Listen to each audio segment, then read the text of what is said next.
بسم اللہ الرحمن الرحیم، السلام علیکم۔ میرے ساتھ ہمیشہ کی طرح رانا گلزار احمد صاحب وینکوور کینیڈا سے ہمارے ساتھ موجود ہیں۔ رانا صاحب، آپ کو کا وقت دینے کا بہت بہت شکریہ۔ رانا صاحب، بڑی سکسیسفل ایس سی او کی سمٹ ہو گئی اور ہم نے بڑی خوشیاں منا لیں، لیکن اب برکس کا دورہ ہے اور اس کی سمٹ ہونے والی ہے۔ سربراہوں کی بڑے بڑے سربراہ وہاں پہ تشریف لا رہے ہیں۔ پیوٹن صاحب بھی ہوں گے، پریزیڈنٹ دی بھی ہوں گے، اور لولا دے سلوا بھی ہوں گے، ساؤتھ افریقن پریزیڈنٹ بھی ہوں گے، اور کمال یہ ہے کہ نریندرا مودی صاحب بھی وہیں ہوں گے۔ تو یہ جو نیا برکس کا فورم اب آ رہا ہے اس سچویشن میں جہاں یوکرین کی وار بھی ہے، غزہ کی وار بھی ہے، سنائی یہ دے رہا ہے رانا صاحب کہ کوئی نیا اپنا پیمنٹ سسٹم لے کے آ رہے ہیں جس کی ڈیمانسٹریشن بھی انہوں نے دے دی ہے۔ ذرا یہ تو بتائیے یہ معاملہ کیا ہے؟ بہت شکریہ ڈاکٹر صاحب۔ پہلے تو جو لولا صاحب ہیں وہ نہیں آ رہے سمٹ میں، اچھا، ان کو کوئی پرسنل انجری ہوئی ہے نیک پہ، وہ گر پڑے ہیں اور وہ انجری کافی سیریس ہے، تو آج انہوں نے معذرت کی ہے کہ وہ پرسنل انجری کی وجہ سے نہیں آ پائیں گے۔ اچھا، سیکنڈ جو چیز ہے وہ ایس سی او کا سمٹ بہت تاریخ ساز رہا، خاص طور پہ پاکستان کے لیے بہت اچھا رہا، اور اس میں بھی جو ہماری دلچسپی کی جو خبر ہے جس پہ بہت زیادہ بات کرتے رہتے ہیں، ویسے تو بہت سارے اینگلز ہیں لیکن جو ہمارے مطلب کی چیز اس سے نکلی ہے کہ اس میں یہ اتفاق رائے ہوا ہے کہ ڈی آر آئی اور سی پیک اس کا دائرہ جو ہے بڑھا کے یورو ایشیا یعنی کہ روس اور ایشیا، سینٹرل ایشیا پہلے سے ان تھا لیکن یورو ایشیا پہ اتفاق ہوا ہے کہ اس کا دائرہ بڑھایا جائے، اور جو گوادر انٹرنیشنل ایئرپورٹ ہے وہ بڑا کلیدی کردار ادا کر سکتا ہے کنیکٹیوٹی کے حوالے سے، ریفیلنگ کے حوالے سے۔ تو یہ ایک بڑی حوصلہ افزا خبر ہے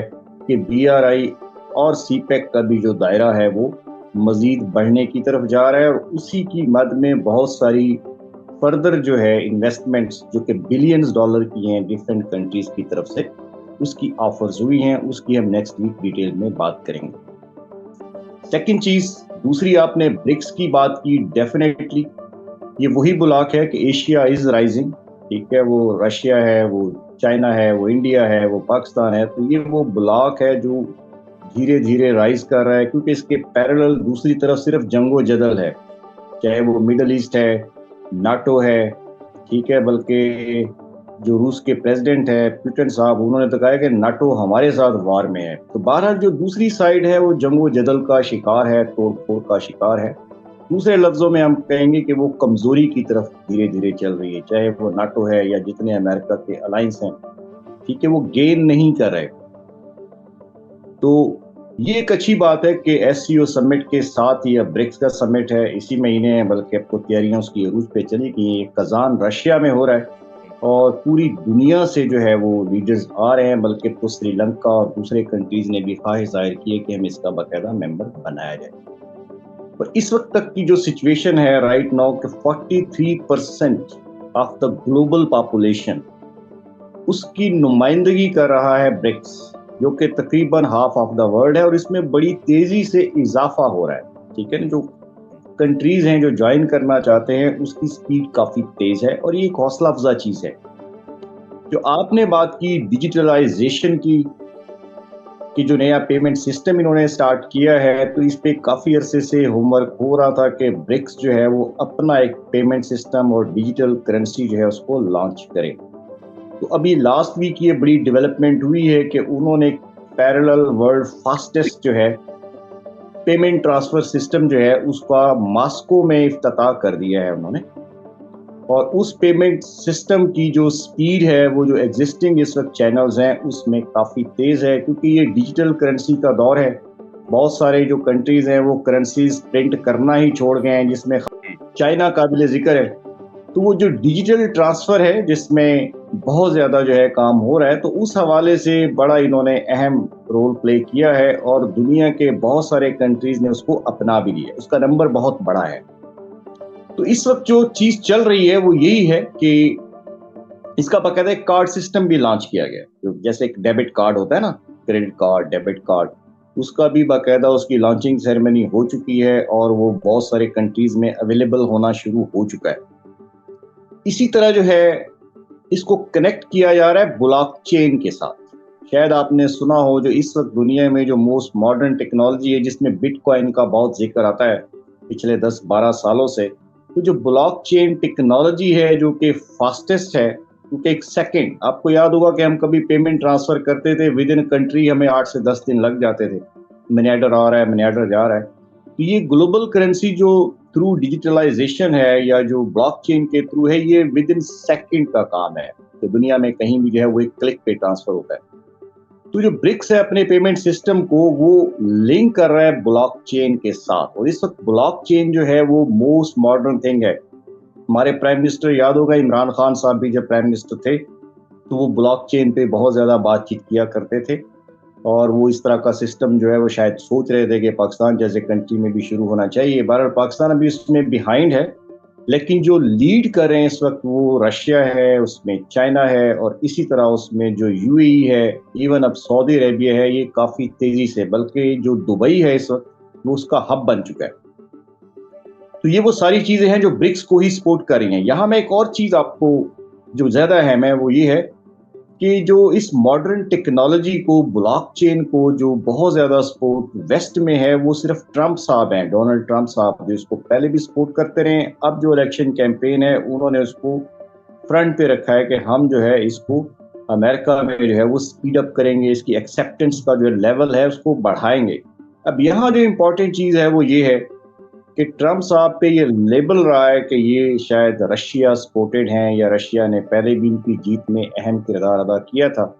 تو بہت سارے یہ ایسے کہہ رہے ہیں کہ خاص طور پہ ڈیجیٹل جو کرنسی ہے یا بلاک چین کی حد تک ہے یہ رشیا اور جو ڈونلڈ ٹرمپ ہے اگر وہ جیت جاتے ہیں تو اس حوالے سے کافی پیش رفت ہو سکتی ہے. اور شاید جنگ و جدل کی بجائے اگر ٹرمپ آتے ہیں تو ان چیزوں پہ زیادہ کام ہو جو ہم ڈیجیٹلائزیشن کی بات کر رہے ہیں.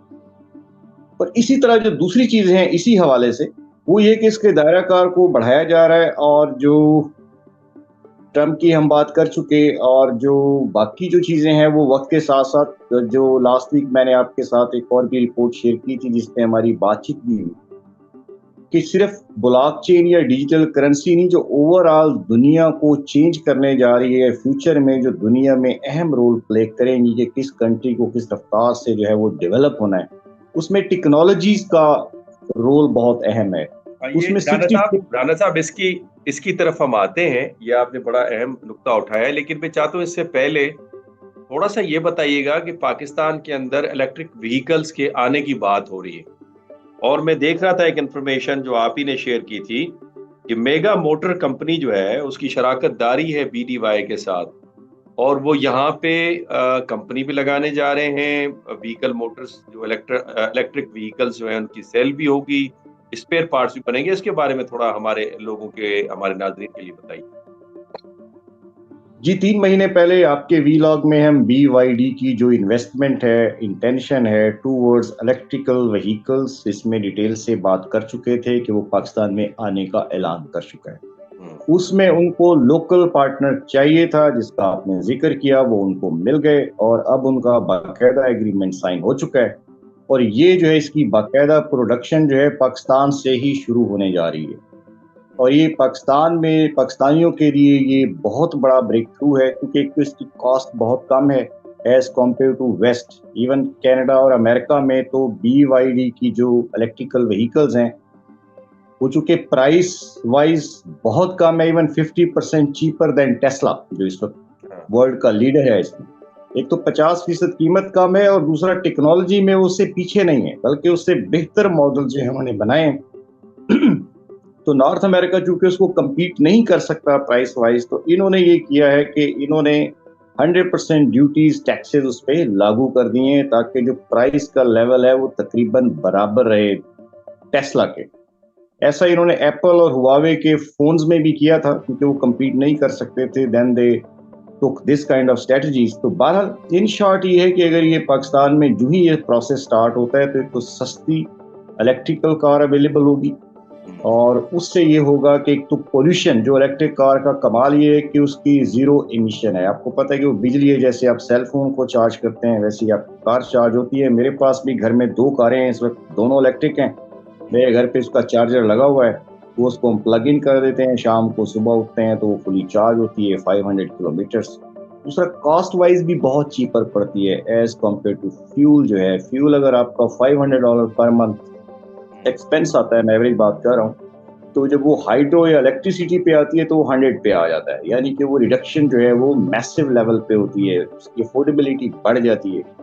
تو یہ پاکستان میں بہت بڑا کہہ لیں کہ بزنس بریک تھرو ہے, لیکن اس پہ یہ اچانک نہیں ہوا. پچھلے کچھ 6 مہینے سے کام ہو رہا تھا. 3 مہینے پہلے BYD, اور BYD ہم پہلے بھی بات کر چکے کہ یہ دنیا میں EV کی جو پروڈکشن ہے الیکٹرک کارز کی, ٹیسلا کو یہ تیسرا سال ہے یہ بیٹ کر چکا ہے. بہت سارے لوگ سمجھتے ہیں کہ شاید ٹیسلا ابھی بھی بڑا لیڈر ہے, ایسا نہیں ہے. ٹیسلا دوسرے نمبر پہ, یہ BYD جو چائنا ہے یہ فرسٹ نمبر پہ ہے, اور یہ بڑی تیزی سے اس کی جو کار انڈسٹری ہے وہ پوری دنیا میں جو ہے پھیل رہی ہے.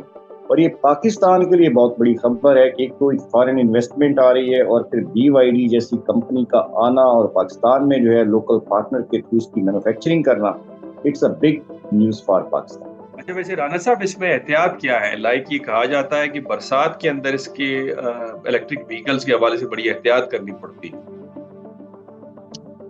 سر جہاں میں رہتا ہوں پچھلے 2 دن تو خیر بارش طوفان تھا. یہاں سال میں 6 مہینے بارش ہوتی ہے, 6 مہینے نہیں ہوتی ہے. تو جس دن بارش نہیں ہوتی تو لوگ پوچھتے ہیں آج بارش کیوں نہیں ہوئی. اچھا, اس سے اندازہ لگا لیں کہ ایسی کوئی چیز نہیں ہے. اصل میں جو کوالٹی ہے نا سر, اگر تو آپ کیا جو چارجر ہے وہ کوالٹی کا ہے, ان سٹینڈرڈز پہ بنا ہوا ہے, تو پھر اس میں کوئی ایشو نہیں ہے. ایشو ہوتا ہے وہ ہوتا ہے جو چیپ لوکل لوگ سیفٹی پروٹوکولز کو بائی پاس کر کے جب 2 نمبر چیزیں بناتے ہیں, اس سے ایشوز کریٹ ہوتے ہیں. جیسے پاکستان میں آپ دیکھیں نا, گیس کے سلنڈر ہر دوسرے دن پھٹے ہوتے ہیں. کینیڈا امریکہ میں تو نہیں پھٹتے, وہاں ہر دوسری کار میں پھٹا ہوتا ہے. اس کی وجہ ہے کہ یہاں جو بنتا ہے وہ ان سٹینڈرڈز پہ بنتا ہے, سیفٹی پروٹوکولز کو سامنے رکھ کے. اس کو کمپرومائز نہیں ہے, کیونکہ انسان کی لائف پہ کوئی کمپرومائز نہیں. لیکن ہمارے یہاں پاکستان میں یہ ہے کہ ایک پھر خریدار کا بھی مسئلہ ہوتا ہے نا سر. اگر آپ کو کوالٹی کا جو سٹینڈرڈز پہ بنا ہے, سلنڈر کی ہم بات کر رہے ہیں یا چارجر کی, اگر وہ 10,000 کا ہے, مارکیٹ میں کوئی 2500 کا بیچ رہا ہے, تو اٹ مین وہ 2500 والا جو ہے وہ ڈیفینیٹلی وہ اس کوالٹی کا نہیں ہے. اس کو بارش بھی متاثر کرے گی اور وہ آپ کی وہیکل کو بھی ڈیمیج کرے گا. تو یہ اس طرح کے ایشوز ہیں. لیکن اگر آپ جیسے ہم بات کرتے ہیں, آپ نے صحیح فرمایا. یہ بتائیے گا کہ اس وقت ہم دنیا میں نا بہت سارے رجحانات دیکھ رہے ہیں. آپ کو لگتا ہے کہ ان رجحانات کو پاکستان سمجھ گیا ہے اور اس کے مطابق اپنی پالیسی میکنگ کر رہا ہے؟ جتنی تیزی کے ساتھ تبدیلیاں رونما ہو رہی ہیں, اس تبدیلیوں میں اگر ہم نے اسے نہیں سمجھا اور اسے اپنایا نہیں اور اپنی پالیسیز میں وہ ریفلیکٹ ہوتے ہوئے ہمیں نظر نہیں آئی, تو پھر سی پیک ہو, SCO ہو, برکس ہو, کیا ہم اس سے فائدہ اٹھا سکیں گے؟ سر بہت اچھی بات کی آپ نے. دیکھیں ہمارا جو مسئلہ ہے جو شاید اب حل ہونے جا رہا ہے, دیکھیں سیاسی اور معاشی استحکام کے بغیر لانگ ٹرم پلاننگ نہیں ہو سکتی. جب لانگ ٹرم کوئی پلاننگ ہی نہیں ہوگی تو پھر یہ ایشوز ایڈریس نہیں ہو سکتے جو آپ بات کریں. ٹھیک ہے نا, دنیا بڑی تیزی سے چینج ہو رہی ہے, اور جو چینج ہے اس میں پاکستان اس طرح سے ریفلیکٹ نہیں ہو رہا. ڈیفینیٹ جو چینجز آ رہی ہیں, جو ٹیکنالوجیز ورلڈ کو اپنی گرپ میں لیے ہوئے ہیں, جنہوں نے آنے والے 10 سے 20 سالوں میں دنیا پہ اپنا کنٹرول یا اپنی بادشاہت کو قائم رکھنا ہے, اس میں حیرت انگیز طور پہ جو 60 کے قریب یہ ماڈرن ٹیکنالوجیز ہیں, اس میں چائنا لیڈ کر رہا ہے. حالانکہ بہت سارے لوگوں کی پرسیپشن ہے کہ شاید امریکہ آگے ہے, ایسا نہیں ہے. امریکہ 2nd نمبر پہ آتا ہے, اور 3rd پہ جو ہے وہ آتا ہے اپنا انڈیا. اور انڈیا اس میں بہت اچھا کر رہا ہے, لیکن ان کی پچھلے 30-40 سال کی پلاننگ ہے, آل آف سڈن انہوں نے بھی نہیں کیا. میں نے پہلے بھی ذکر کیا تھا کہ میں 2003 میں حیدرآباد دکن جب انڈیا گیا, میرا آفیشیل وزٹ تھا پاکستان سے, آپ یقین کریں وہاں پہ اسلام آباد کے سائز کا سائبر آباد انڈر کنسٹرکشن تھا, جس کا ہمیں 1 ہفتہ دورہ کرایا گیا.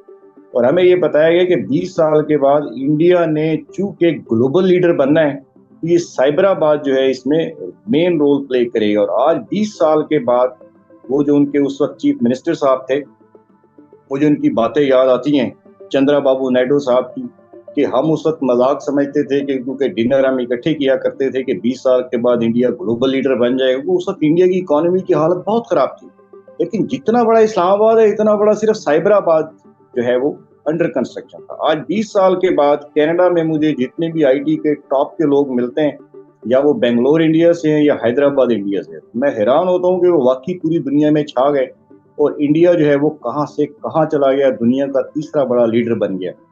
پاکستان کے حوالے سے بھی امپورٹنٹ ہے کہ اب لگتا ہے کہ پاکستان میں جو سیاسی استحکام ہے وہ آہستہ آہستہ قائم ہونے جا رہا ہے, بہتری کی طرف جا رہا ہے. ہم کمپیریٹیولی اس میں بات کر لیتے ہیں.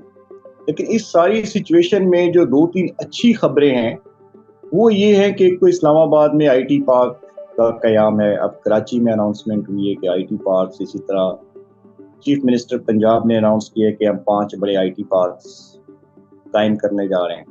ابھی 2-3 دن پہلے میں نے نیوز دیکھی, میں خود بڑا حیران ہوا کہ پنجاب گورنمنٹ نے جو آئی ٹی کے ٹاپ کے کورسز ہیں اس وقت, جس میں آرٹیفیشل انٹیلیجنس ہے, ٹھیک ہے, کچھ مارکیٹنگ کے کورسز ہیں, کچھ گرافک ڈیزائننگ کے ہیں, جو اس وقت دور جدید کے ٹاپ جو 7-8 کورسز ہیں, وہ پنجاب گورنمنٹ نے اناؤنس کیا ہے کہ وہ فری آف کاسٹ نوجوانوں کو 3 مہینے کے کورسز آفر کریں کہ آپ اس کو فری آف کاسٹ کریں پنجاب گورنمنٹ کے خرچے. اور اس کی جو سرٹیفکیشن ہے فرام گلوبل انسٹیٹیوشنز جہاں جہاں سے بھی اس کی ہوتی ہے, اس کی بھی جو فیس ہے آفٹر کمپلیشن وہ پنجاب گورنمنٹ پے کرے گی. تو مجھے اس سے بڑی امید, میں نے اس پہ ٹویٹ بھی کیا, آپ کے ساتھ میں شیئر بھی کر دوں گا, مجھے بڑی امید بندی اس سے کہ یہ بیسیکلی وہ کام ہے جو کرنے والے ہیں. 3 سے 6 مہینے میں اس طرح کا کورس کر کے نوجوان ایک تو بڑے اچھے روزگار کی طرف جا سکتے ہیں, گھر بیٹھ کے پوری دنیا میں بزنس کر سکتے ہیں, کیونکہ اس کی ڈیمانڈ بہت زیادہ اور انڈیا نے یہی کیا ہے. ٹھیک ہے نا. تو اس طرح کے جو سٹیپس ہیں یہ میسو لیول پہ لینے کی ضرورت ہے, اور پاکستان نے لینا شروع کیے ہیں. لیکن اگر یہ اس کا دائرہ کار بڑھتا ہے اور نوجوان بھی اس طرف مائل ہوتے ہیں, اس سے فائدہ اٹھاتے ہیں, تو ہم فیوچر میں ایک بڑا چینج دیکھ سکتے ہیں. اور اس حوالے سے بہت زیادہ سکوپ, کیوں پاکستان میں دنیا کی سب سے بڑی جو ہے نوجوان پاپولیشن ہے, ینگسٹرز, ان کو سوشل میڈیا کی جو نیگیٹو پروپیگنڈا یا غلاظت ہے اس سے ہٹا کے اس طرح کی پروڈکٹیو ایکٹیویٹیز پہ لانا ضروری ہے, تاکہ ان کی لائف بدلے, ان کے خاندانوں کی لائف بدلے. ٹھیک ہے. تو اس یہ وہ چیزیں ہیں جس سے ہمیں ڈھارس بنتی ہے, حوصلہ بنتا ہے, کچھ اچھی چیزیں ہو رہی ہیں, اور اگر یہ کنٹینیو رہتی ہیں تو ہم ایک بہتر پاکستان کی طرف جا سکتے ہیں. اللہ کرے. آپ نے صحیح فرمایا, امید تو اچھی ہے. جس طرح کی اب کارکردگی نظر آ رہی ہے, خود میں دیکھ رہا تھا کہ انڈین میڈیا کے اوپر بھی پاکستان کے بارے میں بڑی پازیٹیو باتیں آ رہی تھی کہ ایس سی او کے اجلاس کے بعد پاکستان کا اسٹیچر بلند ہوا ہے. اور رانا صاحب, چونکہ اب یہ ہمیں سمجھنا چاہیے کہ چین نے اتنی بڑی مشکلات کے باوجود اور اپنے کنسرنز کے باوجود, جو سیکیورٹی ان کے اسپیشلی کنسرنز ہیں, لگاتار پاکستان کے اندر انویسٹمنٹ بھیج رہے ہیں. اور آپ دیکھ رہے ہیں کہ جو فیز 1 کے رکے ہوئے پروجیکٹس تھے, جس میں ML1 کا ذکر آتا ہے جو کراچی حیدرآباد کا ہے, پھر اس کے بعد آپ دیکھیں جو سکھر حیدرآباد کا جو موٹر وے ہے, اس کے لیے پیسے مختص ہوئے. میں سمجھتا ہوں کہ یہ بڑی بڑی بات ہے. اور اگر چین اتنی انویسٹمنٹ کر رہا ہے, اور آپ کو پتا ہے چین within 5 to 6 months Gwadar کو ہب بنا دے گا اس پورے ریجن کی ایکٹیویٹی کا, اور میں سمجھتا ہوں لگتا نہیں ہے کہ چین اب پیچھے ہٹنے والا ہے. تو یہاں پہ جو ہمارے 2 گروپس ہیں اسلام آباد میں, پرو امریکہ اور پرو چائنا, کیا دیکھتے ہیں سر, کون زوراور آپ کو نظر آتا ہے؟ سر چلے, آج تو یہ باتیں کرنا پھر بھی آسان ہے. میں 2018 میں کینیڈا سے اسپیشلی گیا ایک میجر انویسٹمنٹ کے ساتھ گوادر. جب میں نے میٹنگ سٹارٹ کی اسلام آباد لاہور سے اباؤٹ گوادر, تو لوگ کانوں کو ہاتھ لگاتے تھے اسلام آباد اور لاہور میں بیٹھے کہ کون سا گوادر اور کہاں کا گوادر, یہ وہ خواب ہے جو کبھی پورا نہیں ہوگا. اچھا, میرا بیلیف تھا, میں ایک پورے ہوم ورک کے بعد گوادر آیا تھا. تو بہرحال میں گوادر گیا, کچھ دوستوں کو بھی ساتھ لیا, تو ہم نے ان کو گوادر سمجھانا شروع کیا, گوادر کو پروموٹ کرنا شروع کیا, یوٹیوب چینل بنایا مسٹر گوادر کے نام سے, اور کوئی 200 کے قریب 200 کے قریب گوادر میں کھڑے ہو کے گوادر کے ہر اسپیکٹ پہ ویڈیوز بنائی, سرکولیٹ کی. لیکن لوگ 3-4 سال ہمارا مذاق اڑاتے رہے کہ رانا صاحب یہ ساری خیالی باتیں ہیں, یہ بکش باتیں ہیں, کاغذی باتیں ہیں. جو ایئرپورٹ آج آپ بات کریں, یہ 2019 میں لوگوں کو لے گیا, میں دکھاتا تھا کہ یار یہ زمین ہے, یہاں پہ بنے گا.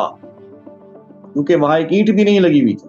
تو لوگ میرے اوپر ہنستے تھے کہ یہاں تو اسلام آباد والا ایئرپورٹ 12 سال بنتا رہا اور بننے کے بعد بھی بارش ہوئی تو چھت ٹپک پڑی اس کی, تو یہ کب بنے گا, کب ہوگا, یہ تو اگلے 40 سال بھی نہیں ہوگا. تو بہرحال ہم نے ریکارڈ ٹائم میں دیکھا کہ یہ کام ہوئے. سلام ہے چائنا کو. کووڈ آیا, چائنا نہیں رکا. چائنیز انجینئرز ٹاپ کے لوگ تسلسل سے دہشت گردی کا شکار رہے, مرتے رہے, لیکن چائنا نہیں رکا. ٹھیک ہے. اور بہت سارے پاکستانی لوگ بھی جنہوں نے بہت اچھا کام کیا, گوادر کو, سی پیک کو پروموٹ کیا, ساری مخالفت کے باوجود پازیٹیوٹی نہیں چھوڑی, کیونکہ ہمارا بلیف ہے کہ یہ ہوگا انشاءاللہ. کیونکہ بی آر آئی دنیا میں ہو رہا ہے. اگر بی آر آئی نہ ہو رہا تو ہم کہتے پھر سی پیک بھی نہیں ہوگا. تو سی پیک الگ سے کوئی پروجیکٹ نہیں ہے, it's part of B R I. اور اس میں جو گوادر پورٹ کو اگر آپ مائنس کرتے ہیں تو B R I is nothing, جس پہ ٹریلینز ڈالر لگ چکے ہیں, کیونکہ اس کا نیوکلیس تو گوادر پورٹ ہے. اصل تو پورٹ چائنا کو چاہیے نا, جس نے اس کو پوری دنیا سے کنیکٹ کرنا ہے. یہ چیز ہمیں ہمیں یہ بات 2016-17 میں مجھے کینیڈا میں بیٹھ کر سمجھ آ گئی تھی کہ بی آر آئی تو کوئی 120 سے زیادہ کنٹریز میں چل رہا ہے, بلین ڈالر بھی خرچ ہو رہے ہیں, سب کچھ ہو رہا ہے, لیکن نیوکلیس کہاں ہے, مرکز تو گوادر پورٹ ہے. ٹھیک ہے. تو اس کو بننا ہی بننا ہے کسی بھی کاسٹ پہ, اور وہ بن رہا ہے, بلکہ وہ بننے کی طرف چل پڑا ہے. آج کے گوادر میں دیکھیں آپ کا 5 سٹار پی سی موجود ہے, پاکستان کا پہلا 5 سٹار AM99 ریزارٹ جو کہ کراچی میں نہیں ہے ابھی تک, وہ اوشن کے کنارے 5 سٹار وہ موجود ہے, جو پی سی سے زیادہ ایکسپینسو. موسٹلی وہ ہنی مون جو لوگ کپلز ہیں جو افورڈ کر سکتے ہیں, اس کی آج کل نمبر 1 ڈیسٹینیشن ہے. وہاں روم بھی بڑی مشکل سے ملتا ہے. اچھا, اس کے بالکل سامنے پاکستان کا جدید ترین ایئرپورٹ ریڈی ہے بالکل, اب اس کی انوگریشن بھی ہو گئی ہے. ٹھیک ہے. اور اسی طرح جو پاکستان کا بیسٹ روڈز کا انفراسٹرکچر ہے وہ گوادر میں آلریڈی ہائی ویز, 5 بڑے ہائی ویز موجود ہیں. خوبصورت ترین جگہ ہے, نیچر اپنی خوبصورتی کی پیک پہ ہے. جو ایک بار گوادر گیا وہ اس کی خوبصورتی کا دیوانہ ہو گیا. ٹھیک ہے. اب وہ کاروباری ماحول بن چکا ہے, بلینز ڈالر کی انویسٹمنٹ شروع ہو گئی ہے. بلکہ یسٹرڈے بہت بڑی خبر تھی کہ چین, روس اور سعودی عربیہ کی انویسٹمنٹ کے بعد, کیونکہ یہ تو وہ ہے نا جو انویسٹمنٹ میں کود پڑے ہیں نا, اب امریکن بلاک کو یہ خیال آیا کہ شاید ہم بہت پیچھے رہ گئے, ہمارے انٹرسٹ کہیں کمپرومائز نہ ہو جائیں. تو یسٹرڈے امریکہ نے اپنے الائز, جس میں آسٹریلیا وغیرہ شامل ہیں, انہوں نے بلوچستان میں بلینز ڈالر کی انویسٹمنٹ آفر کی ہے یسٹرڈے. اور خاص طور پہ انہوں نے کہا کہ ہم ریکوڈک یا جو چاغی کی مائنز ہیں یا بلوچستان میں جو مائننگ ہے اس سے ہم سٹارٹ کرتے ہیں, اور وہ بلینز ڈالر لگانے کے لیے تیار ہیں. کیونکہ امریکہ بزنس میں کبھی پیچھے نہیں رہا. اس کی جو بھی کوڈ وار ہے, جو سچویشن ہے, وہ ایز اٹ از چائنا کے ساتھ رہے گی. لیکن ایسا نہیں ہے کہ وہ اس ساری بزنس ایکٹیویٹی کو اگنور کر دے. جہاں پہ کاروبار ہوتا ہے وہاں امریکہ کی پارٹنرشپ, اس کا کردار ضرور ہوتا ہے, کیونکہ وہ کاروبار کو کمپرومائز نہیں کرتا. اور یسٹرڈے اس نے اس کا جسچر شو کر دیا کہ ہم بھی بلینز ڈالر لگانے کے لیے تیار ہیں. اور یہ SCO سمٹ کی کامیابی کے بعد ہوا ہے. ان کی آنکھیں کھلی ہیں کہ نہیں, اب چیزیں بدلنے جا رہی ہیں, کسی اور طرف جا رہی ہیں. ٹھیک ہے. تو یہ پاکستان کے لیے اوور آل بہت پازیٹیو ہے. اور جو برکس سے ہم نے سٹارٹ کیا تھا, میں برکس کی صرف 2-3 چیزیں آپ کو اور جو ہے وہ کہنا چاہوں گے کہ برکس کیا ہے. ایک تو یہ تیزی سے پھیلتا ہوا گلوبل اکنامک, جو اکانومی پہ ان کا فوکس ہے. ٹھیک ہے. یہ کوئی ہتھیاروں کے لین دین یا جنگ و جدل یا اس طرح کی ناٹو ٹائپ نہیں ہے. یہ الائنس وہ ہے جو اکانومی کو, گلوبل اکانومی کو فوکس کر رہا ہے. اب اس پہ لیڈرز کون ہے؟ چائنا ہے جو آلریڈی ٹیکنالوجیز میں, ٹھیک ہے, GDP میں G7 سے آگے ہے, ٹیکنالوجی میں امریکہ سے آگے پرفارم کر رہا ہے. اس کے بعد رشیا ہے جو پوری ناٹو, امریکہ کو یوکرینین وار میں وہ تقریباً چت کر چکا ہے. اس کے بعد سعودی عربیہ ہے جو کہ UAE کے بعد اب دنیا کی بلند ترین عمارت بنا رہا ہے, جو کہ انڈر کنسٹرکشن ہے. ٹھیک ہے. پہلے یہ خبریں یورپ امریکہ سے آتی تھی, یہ بن رہا ہے, یہ بن رہا ہے, لیکن اب یہ خبریں ایشیا سے آتی ہیں. یہ بدلتا ہوا وہ سمے ہے. میں تھوڑا سا اس طرف روشنی ڈالنا چاہ رہا ہوں. اس کے ساتھ ساؤتھ افریقہ ہے جو کہ پورے افریقہ کا لیڈر ہے. ٹھیک ہے. وہ پوری طرح اس میں موجود ہے, اور خاص طور پہ جو اس کا فلسطین پہ سٹانس رہا ہے, وہ مسلم ممالک کو بھی پیچھے چھوڑ گیا. اس کا کردار بہت امپورٹنٹ رہا. جس طرح سے اس نے اسرائیل کو, اس کے جنگ و جدل کو, اس کی جارحیت کو کوشچن کیا. ٹھیک ہے. یہ وہ لیڈرز ہیں. اسی طرح برازیل ہے, برازیل لیٹن امریکہ کا اس وقت لیڈر ہے وہ, ٹھیک ہے, جس کو ہم ساؤتھ امریکہ بھی کہتے ہیں. تو جو بڑے بڑے گلوبل لیڈرز ہیں, جو بڑی بڑی طاقتیں ہیں, وہ آلریڈی برکس کے پلیٹ فارم تلے آ چکی ہیں. ابھی اس وقت منگولیا ہے, سری لنکا ہے, بے شمار کنٹریز ہیں چھوٹے بڑے جو قطار باندھے کھڑے ہیں کہ ہمیں اس کا ممبر بنایا جائے. اور اس سمٹ کو بھی آپ نیکسٹ ویک دیکھیں گے کیونکہ یہ ہونے جا رہا ہے, تو اس کے بعد بھی بہت بڑی بڑی خبریں آئیں گی جو کہ دنیا کے لیے بہت پازیٹیو ہوں گی. اور پاکستان چونکہ اس کا ممبر بننے جا رہا ہے تو پاکستان کے لیے یہ ایک اور بہت بڑی مائل سٹون ہوگی, بہت بڑی اچیومنٹ ہوگی انشاءاللہ. رانا صاحب بہت شکریہ. شروع سے لے کر آپ پاکستان کے بارے میں بڑی پازیٹیو پکچر دکھاتے رہے ہیں, سی پیک کے بارے میں, گوادر کے بارے میں. اس وقت کمنٹس بھی واقعاً آتے تھے کہ یہ غالباً دن کو خواب دیکھنا شروع ہو گئے, رات کا بھی انتظار نہیں کرتے, لیکن اب چیزیں حقیقت کا روپ دھار رہی ہیں. لیکن پھر اگین سوال یہی پیدا ہوتا ہے کہ جو ابھرتے ہوئے رجحانات ہیں کیا ہم انہیں سمجھ پا رہے ہیں اور ان کے مطابق اپنی پالیسیز بنا پا رہے ہیں. یہ بنیادی سوال ہے. اگر اس پہ ہم کام شروع کر دیں تو میں سمجھتا ہوں پھر کوئی شک نہیں ہے کہ پاکستان ایک عظیم مملکت بننے جا رہی ہے. رانا صاحب انشاءاللہ تعالی دوبارہ آپ سے کریں گے اس پہ گفتگو, اور ہر ہفتے ہماری گفتگو ہوتی ہے. تو ناظرین, آپ نے رانا گلزار احمد صاحب کی گفتگو سنی. آپ کے سوالات کے جوابات کے حوالے سے پھر ہم آپ کی خدمت میں حاضر ہوں گے. اجازت دیجیے, اللہ حافظ.